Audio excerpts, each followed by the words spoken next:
I wasn't this calculated, cold-blooded killer like I was portrayed in the media. I was a 13-year-old child.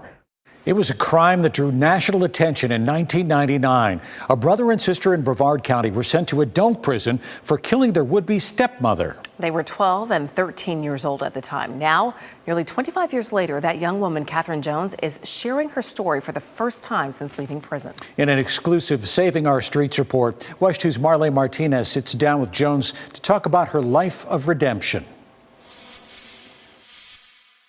Why did you do this? Why did you do this?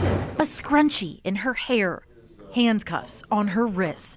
At just 13, Catherine Jones and her 12-year-old brother Curtis were arrested for killing their father's fiancée, Sonia Nicole Spates, inside their Port St. John home on January 6, 1999. I shot Nicole Spates. With a firearm? Yes, sir.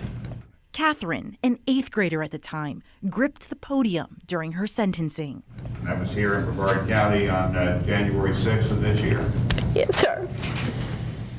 The state initially charged the children with first-degree murder and went for life sentences. But instead, the pair took a plea deal, second-degree murder for 18 years and life probation. Sir, there was no reason to do it. I may have thought at the time that it was, but there was no reason to take another person's life. For many, this was the last time they saw Jones, until now. How do different organizations partner with the sheriff's office? Jones completed her prison sentence and now serves on Orange County's Citizen Safety Task Force. She's part of the over 30-member team of police officers, prosecutors, pastors, and community activists. This senseless act of violence that the mayor brought together after the deadly Pine Hill shooting spree in February. Their mission? Come up with ways to prevent violence, particularly among young people. At this month's meeting, Jones brought her kids along. Because I want them to know that their voices matter in the community and that it takes all of us for one of us to be successful. So I want them to feel a part of it and know that they're responsible for other people. Jones is now one of the county's credible messengers. And I am now a mentor to this beautiful young lady right here.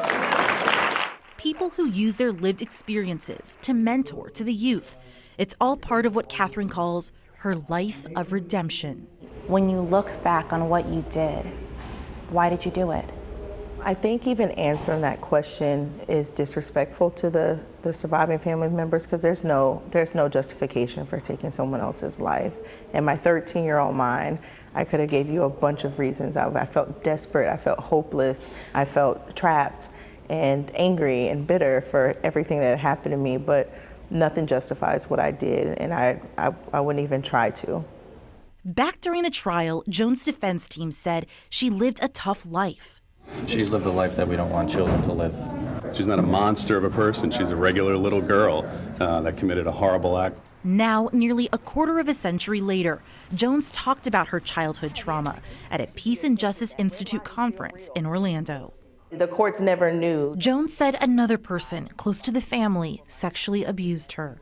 All I knew is that I was desperate and I was at wit's end. I said I was going to do anything in my power to get us out of that situation. And so at 13, I formulated a plan to take the life of everyone in that house. I held each of them responsible. And so at 13, I made the decision that I made, and I went to adult prison.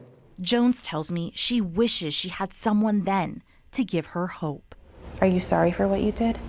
Absolutely. If I could go back to January 6, 1999 and trade places, I would without hesitation. But the life that I live now is my eternal apology, that hopefully that somehow, some way the scales get balanced and I can do more good than I did harm. At the turn of the century, Jones was branded as one of America's youngest convicted killers. She loves dance too. But now she is dedicating her life to cultivating new titles. Oh, you're getting big. Mom, mentor, you wanna cook? And juvenile justice advocate. In Orlando, Marley Martinez, WESH 2 News. There is so much more to Catherine Jones' story. Tomorrow on West 2 News at 5 and 6, the second of our three-part report, Marley talks with Jones about growing up in prison, her advocacy work, and what Jones says transformed her life.